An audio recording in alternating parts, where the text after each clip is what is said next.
ଜୟ ଜଗନ୍ନାଥ ସାଙ୍ଗମାନେ, ଜୟ ଜଗନ୍ନାଥକୁ ସମସ୍ତଙ୍କୁ ସ୍ୱାଗତ। ସାଙ୍ଗମାନେ, ଆପଣମାନେ ଭାବି ବି ପାରିବେନି ଯେ ମାନେ କେଉଁ ଲେବୁଲ୍ର ଫ୍ରଡ଼୍ ହେଉଛି। ମାନେ ମାନେ ଭାବି ଇମାଜିନ୍ ବି କରିନଥିବେ ସେଇ ଲେବୁଲ୍ର ଫ୍ରଡ଼୍ ହେଉଛି।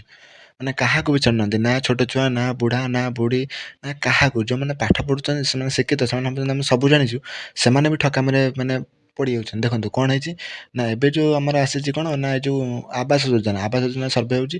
ବହୁତ ଲୋକମାନେ ପୁରା ବିକଳ ହେଉଛନ୍ତି ପୁରା ଘର ପାଇବା ପାଇଁ, କାରଣ ସେମାନଙ୍କ ଘର ନାହିଁ ନା ରହିବା ପାଇଁ, ବିକଳ ହେଉଛନ୍ତି ଘର ରହିବା ପାଇଁ। ଏମାନେ ସେଇଆକୁ ଫାଇଦା କରିକି କ'ଣ କରୁଛନ୍ତି ନା କ'ଣ ନା ଲୁଟି ଚାଲିଛନ୍ତି। ଦେଖନ୍ତୁ, ଆପଣଙ୍କୁ ଗଭର୍ଣ୍ଣମେଣ୍ଟ ଆପଣ ଯଦି ଆପଣଙ୍କର ପିଏମ୍ ଯୋଜନା, ଯଦି ଆପଣ କେବେ ପିଏମ୍ ଯୋଜନା ପାଇଁ ଆପ୍ଲାଏ କରିଥିବେ, ସେମାନେ ସେଠୁ ଡାଟା ନେଇଯାଉଛନ୍ତି। ଆଉ ଆମର ତ ଗଭର୍ଣ୍ଣମେଣ୍ଟ ଯେତେ ସୁରକ୍ଷିତ ଆପଣ ଜାଣିଥିବେ, ଆରାମସେ ଡାଟା ଲିକ୍ ହେଇଯାଉଛି। ଆପଣଙ୍କର ଟ୍ରୁ କଲର୍ ଡାଟା ଲିକ୍ ହେଉଛି, ଗୁଗୁଲ୍ର କେଉଁଠି ଡାଟା ଲିକ୍ ହେଇଯାଉଛି। ତ ସେମିତି ଗଭର୍ଣ୍ଣମେଣ୍ଟର ବି ଡାଟା ନେଇଯାଉଛନ୍ତି। ତ ଯେଉଁମାନେ ସବୁ ପିଏମ୍ ଯୋଜନା ଆପ୍ଲାଏ କରିଥିଲେ, ତ ସେମାନଙ୍କ ନମ୍ବର ସେଠୁ, ସେମାନଙ୍କ ନାଁ, ଆଡ୍ରେସ୍ ସବୁ କିଛି ସେଠୁ ଲିକ୍ ହେଇଯାଇଛି। ତ ସେମାନଙ୍କୁ ମେସେଜ୍ ପଠାଉଛନ୍ତି କ'ଣ ନା, ଆପଣଙ୍କର ନାଁରେ ଗୋଟେ ବାରକୋଡ଼୍ ରହିଛି, ଆପଣଙ୍କ ଘରକୁ ସର୍ଭେ ଆସିବ, ଆପଣ ଏଇ ଏପିକିଟାକୁ ଡାଉନଲୋଡ଼୍ କରନ୍ତୁ। ହ୍ୱାଟ୍ସଆପ୍ରେ ଆଉଛି। ତ ଯେଉଁମାନେ ଜାଣିଛନ୍ତି ସେମାନେ ଟିକେ ବଞ୍ଚି ଯାଉଛନ୍ତି, କାରଣ କିଛି ତ ଏପିକେ ଫେପିକେ ତ କିଛି ଡାଉନଲୋଡ଼୍ ତ କରିବା କିଛି ପଡ଼ିବନି। କାରଣ ବାରକୋଡ଼୍ରେ ଆସିବ ମାନେ ଆଇଦର୍ ତୁମର ପଞ୍ଚାୟତ ତରଫରୁ ଆସିବେ, ଘର ଘର ବୁଲି ଦେଖିକି ଯିବେ, ନହେଲେ ତ ଆଇଦର୍ ଆପଣଙ୍କୁ କଲ୍ କରିଦେବେ, ଗଲା କାମ ସରିଲା। ଆପଣଙ୍କ ଠାରୁ କିଛି ସେମାନେ ଡିଟେଲ୍ ନେବେ ନାହିଁ, କାରଣ ସେମାନଙ୍କ ପାଖରେ ଆଗରୁ ସବୁ ଡିଟେଲ୍ ଅଛି ଆପଣଙ୍କର। ଆପଣ କିଛି ବି ଡିଟେଲ୍ ଦେବେ ନାହିଁ, କି ସେମାନେ ଯାହା କହୁଛନ୍ତି ଏଇଟା ଡାଉନଲୋଡ଼୍ କର, କି ଏହା କର, ସେୟା କର, କିଛି ପ୍ୟାନ୍ କାର୍ଡ଼ ଦିଅ, ଏଗୁଡ଼ା କିଛି ବି ଦରକାର ନାହିଁ। ସେମାନେ ଆପଣ ତ ଅଲରେଡ଼ି ସବୁ ହିଁ ଦେଇଛନ୍ତି। ସେମାନେ ଆସିବେ ଖାଲି ଆପଣଙ୍କର ମାନେ ଇଲିଜିବୁଲ୍ ନାହିଁ, ଆପଣଙ୍କ ଘର ଅଛି ନା ନାହିଁ ଏଇସବୁ ଦେଖିକି ଯିବେ।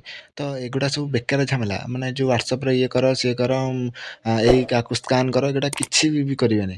ଦେଖନ୍ତୁ, ଏବେ ସେମିତି ଏସ୍ବିଆଇର ଗୋଟେ, ଏବେ ଯାହାର ସବୁ ଏସ୍ବିଆଇ ବ୍ୟାଙ୍କର ଆକାଉଣ୍ଟ ଅଛି, ସେମାନଙ୍କ ହ୍ୱାଟ୍ସଆପ୍କୁ ଗୋଟେ ମେସେଜ୍ ଯାଉଥିଲା ଏସ୍ବିଆଇର ଏପିକେ ଡାଉନଲୋଡ଼୍ କରିବା ପାଇଁ। ଡାଉନଲୋଡ଼୍ କଲେ ଆପଣଙ୍କର କ'ଣ ନା KYC ନା ଏମିତି ଗୋଟେ କ'ଣ ହେଇଯିବ।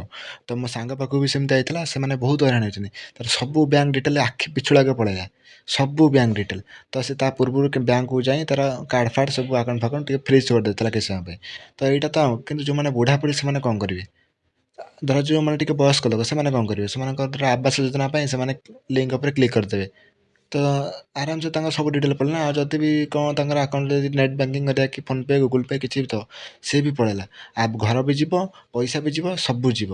ତ ଏମିତି କଲେ କ'ଣ ହେବ? ତ ସେଇ ଯୋଗୁଁ କହିଛି, ମାନେ କ'ଣ କିଛି ବି ମାନେ ହ୍ୱାଟ୍ସଆପ୍ରେ କିଛି ବି ଯଦି ଆଡ଼ୁ ସାଡ଼ୁ ଆଉଛି, ମାନେ କ'ଣ ଆପ୍ ଫାପ୍ ଡାଉନଲୋଡ଼୍ କରିବା ପାଇଁ କିଛି ବି କରନ୍ତୁନି। ଯଦି ବି ଆପଣ କରିଦେଇଛନ୍ତି, ଫୋନ୍କୁ ସିଧା ସୁଇଚ୍ ଅଫ୍ କରି ରଖିଦିଅନ୍ତୁ। ବ୍ୟାଙ୍କକୁ ଯାଆନ୍ତୁ, ଆଗ ବ୍ୟାଙ୍କ କାମଟା ସାରନ୍ତୁ, ମାନେ ଆପଣଙ୍କ ଟଙ୍କା ଉଠାଇ ଦିଅନ୍ତୁ, ନହେଲେ କି ସବୁ ଆଗ ଫୋନ୍ଟାକୁ ସୁଇଚ୍ ଅଫ୍ କରନ୍ତୁ। ସୁଇଚ୍ ଅଫ୍ କଲେ ବି ଷ୍ଟିଲ୍ ଆକ୍ସେସ୍ କରିଦେବେ ସେମାନେ, କିନ୍ତୁ ଆପଣ ଫୋନ୍ଟାକୁ ସୁଇଚ୍ ଅଫ୍ କରି ରଖନ୍ତୁ, ଯେମିତିକି ସେ ଆପଣଙ୍କ କ୍ୟାମେରା ଫ୍ୟାମେରାକୁ ଆକ୍ସେସ୍ କରିପାରିବେନି। ତ ଏଇସବୁ ରହିଲା ମେନ୍ କଥା। ଦେଖନ୍ତୁ, ଆଉ ବି ଆମର ହ୍ୱାଟ୍ସଆପ୍ ଚ୍ୟାନେଲ୍ ଗୋଟେ ଖୋଲା ହେଇଛି, ଦେଖିପାରୁଥିବେ, ମୁଁ ଆପଣଙ୍କ ସ୍କ୍ରିନ୍ରେ ଦେଖାଉଛି। ଏଇ ହ୍ୱାଟ୍ସଆପ୍ ଚ୍ୟାନେଲ୍ ସବୁ କିଛି ଭଲ ଭଲ କମେଡ଼ି ମଝିରେ ଇଏ କରିଦିଏ, ମାନେ ଭଲ ଭଲ କଥା ଟିକେ କଥା ହେଇଯିବା କଥା। ତାପରେ ଏମିତିରେ ବି ଆମର ଯାହା ଭିଡ଼ିଓ ଆସିବାର ଥାଏ ସେଇ ବିଷୟରେ ବି ଆମେ ଅପଡ଼େଟ୍ କରିଦେବୁ ହ୍ୱାଟ୍ସଆପ୍ ଚ୍ୟାନେଲ୍ରେ।